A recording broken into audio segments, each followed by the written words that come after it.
This is WYMT Mountain Sports, your home for the Kentucky Wildcats and local high school sports. What will be your Halloween costume this evening? There will be none. I'll be in my office working. So. Okay, so no trick-or-treating for Kentucky head football coach Mark Stoops. Coach is locked in, as he should be. A win this Saturday against the Georgia Bulldogs, and the Cats are going bowling for the first time since 2010. Carly Bell is out in Lexington on this Halloween Monday. Happy Halloween, everyone. Out here in Lexington, Coach Mark Stoops had a very cheery press conference. He has 5 wins and he beat Mizzou this past week. What else is there to be happy about? And there's one thing that he is really happy about, which is the commitment level that is growing with his guys, and he says they're a fun group to coach. There's so many things that have changed. I think, and it starts with a lot of things, but their commitment level, their routine, the way they practice, their belief system, and discipline, and there's a lot of things that we're doing better. But that makes all the difference in the world. And again, I talked about it last week or the week before. They need to see some results. It's good to win some games, win a close game here or there, and get paid off for some of the hard work that they're doing. All those things help, but it's never going to happen unless you have the discipline to prepare and all that. They're fun to work with, and they're certainly buying in and getting better.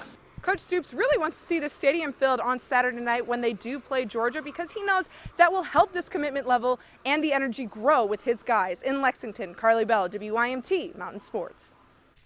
All right, thank you, Carly. Kentucky, Georgia, 7:30 kickoff at Commonwealth Stadium Saturday night. The game will be televised by the SEC Network. The football Cats will go for a 5th SEC victory this season. It would be the first time they have won 5 conference games in a season since 1977.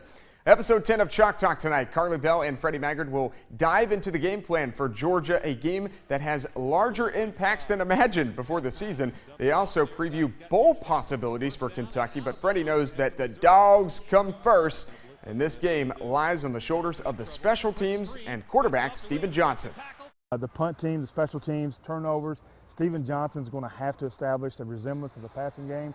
I've heard from people, well, Kentucky cannot be so one-dimensional. And my statement on that is Steven Johnson completed 60% of his passes on the road, 2 touchdowns, 1 interception, and over 200 yards. Kentucky was not one-dimensional against Missouri. All right, the full episode of Chalk Talk will air tonight at 11. The preseason AP Top 25 basketball poll is out, and Duke begins the season as the #1 ranked team in the country. No worries, not Kentucky, but the basketball Cats were dominant in their exhibition opener Sunday night, beating Clarion by 57 points. Duke, Kentucky go 1-2. The Blue Devils received 58 first-place votes. Kentucky got 2 of them. Kansas, the defending national champion, Villanova, the Wildcats, and Oregon round out the top 5. North Carolina at 6, Xavier at 7. Indiana, the team Kentucky lost to in the tournament last year, is at 11. Louisville begins ranked 13th in the nation, and West Virginia is at 20. Well, the final week of the regular season in high school football brought us 8 U-Pike top play contenders. We start with our Appalachian Wireless Game of the Week. Corbin, Knox Central, Tanner Hesterberg, go. Been snapped yet as Sizemore rainbows one to the end zone, and it's caught for a Corbin touchdown. Cameron Sizemore, 34-yard touchdown throw to Caleb Mitchell. Second nominee, same game. Chase Eastep, he lines up to punt, but Chase Eastep, he is not punting, he is running. All the way home, 60 yards on the fake punt TD. Redhounds shut out the Knox Central Panthers. Paintsville now, Darren Morris. Darren Morris is in trouble. Darren Morris is no longer in trouble. Darren Morris is throwing to James Allen. That's a 51-yard touchdown. Same game, opposite team, Shelby Valley. Seth Johnson, he's in there somewhere. There he is. He goes 54 yards to the house, but the Tigers win the football game. 5th nominee, first play from scrimmage for Johnson Central versus Belfry. Joe Jackson speeded up. He gone. 50 plus 30 equals 80. He had an 80-yard touchdown there. Opening kickoff of the second half, Tavion Hunter. Yeah, he gone too. We had to speed him up. You got to save time. 80 yards to the house. Belfry wins the football game. 7th contender, Harlan County's Jacob Brents. He was looking to pass, but he ain't passing. He's using the toggle stick. Juking, get off me, bruh. I'm going.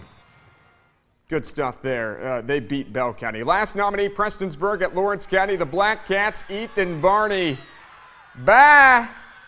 To vote on the UPike Top Play contenders, go to the sports page on WYMT.com and get on the UPike Top 5 Plays page and vote. Of course, we'll count down the Top 5 Thursday at 6. Tonight at 11, the final Mountain Top 10 rankings will be released. One hint, that's not really a hint. Belfry will finish out the season as the #1 ranked team. The Mountains of Pirates did not move all year long. That's sports, and we'll be back.